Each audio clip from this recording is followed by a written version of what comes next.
Hi, hello mga Inday. Ayan, kamusta po kayo at magandang hapon po sa atin. Maulan na hapon po dito sa Hong Kong.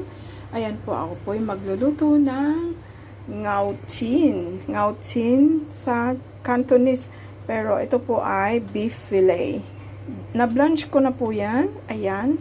Tapos, ayan po ang aking mga sahog ang aking mga ingredients. Luya, spring onion, star anise. Tapos ito po yung bulaklak na mint. Tapos ito po ay laurel. Tapos ito po ay isang cup na toyo po ang kailangan natin. Tapos syempre po ang ating chicken powder at ang ating white pepper. Ayan. So iluluto po natin yan ng 3 hours. Palambutin po natin.